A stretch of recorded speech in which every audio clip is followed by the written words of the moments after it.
AP రాజకీయాలు ఇప్పుడు మండిపోతున్నాయి. అమరావతి వేశ్యల రాజధాని అంటూ సాక్షి మీడియాలో కృష్ణంరాజు అనే జర్నలిస్ట్ చేసిన కామెంట్స్ ఇప్పుడు సెగలు పుట్టిస్తున్నాయి. ఓ సీనియర్ జర్నలిస్ట్ గా యాంకర్ గా ఉన్న కొమ్మినేని శ్రీనివాసరావు దానిని సమర్థిస్తూ మాట్లాడారు. దీంతో అమరావతి రైతులు ఆగ్రహం వ్యక్తం చేశారు. మహిళా రైతులు పెద్ద ఎత్తున నిరసన కార్యక్రమాలు చేపట్టారు. మరోవైపు యాంకర్ కొమ్మినేని శ్రీనివాసరావు అరెస్ట్ అయ్యారు. ఇంకోవైపు జాతీయ మహిళా కమిషన్ ఈ కేసును సుమోటోగా తీసుకుంది. ఈ ఘటనపై తీసుకున్న చర్యలేంటి అన్న దానిపై 3 రోజుల్లో నివేదిక ఇవ్వాలని రాష్ట్ర డీజీపీకి ఆదేశించింది. ఈ ఘటనపై అన్ని రాజకీయ పక్షాలు ఆగ్రహం వ్యక్తం చేస్తున్నాయి.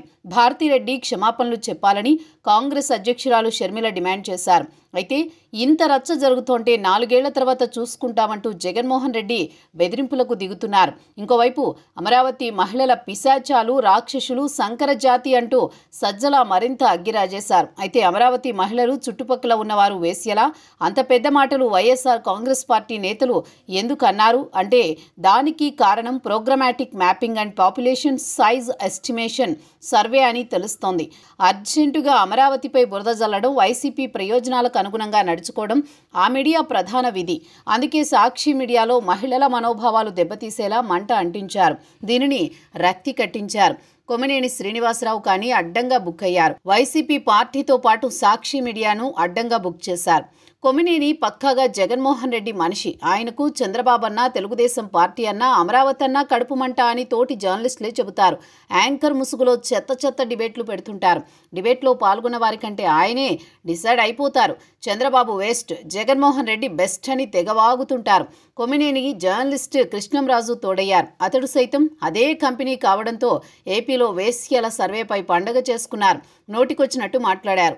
ఈ క్రమంలోనే సర్వేలో చెప్పిన వేశ్యలంతా అమరావతి ప్రాంతంలో ఉన్నారంటూ వివాదాస్పద వ్యాఖ్యలు చేశారు. ఇంతటి వివాదానికి కారణమయ్యారు. అయితే జర్నలిస్టు కృష్ణంరాజు మాటలను బట్టి అమరావతిలో 1,00,000 మంది వేశ్యలున్నారా? అసలు అంతమంది ఉంటారా? అమరావతి జనాభా అది ఎలాంటి ప్రాంతం? అక్కడ ఉండేదంతా రైతులే. ఏపీ రాజధాని అంతర్జాతీయ నగరంగా మార్చడంలో తమ భూములను త్యాగం చేసిన కుటుంబాలవి. అటువంటి కుటుంబాల్లో స్త్రీమూర్తులను వేశ్యలు అంటూ కామెంట్ చేయడంతో ఇప్పుడు అమరావతి రగిలిపోతోంది. అది తెలుసుకోలేని మూర్ఖత్వ స్థితిలో వైసీపీ నేతలు ఉన్నారు. అసలు జర్నలిస్టు ముసుగులో కొమ్మినేని శ్రీనివాసరావు, కృష్ణంరాజులు వాగిందే తప్పు. దానికి మద్దతుగా జగన్, సజ్జల వంటి వారు రియాక్ట్ కావడం మరింత దారుణం. 4 ఏళ్ల తర్వాత వస్తాం, మీ సంగతి చూస్తామంటూ బెదిరింపులకు దిగుతున్నారు. కానీ మహిళా లోకం వైసీపీకి దూరమవుతుందన్న విషయాన్ని గ్రహించలేకపోతున్నారు. ఓటమి నుంచి గుణపాఠాలు నేర్చుకోలేకపోతున్నారు.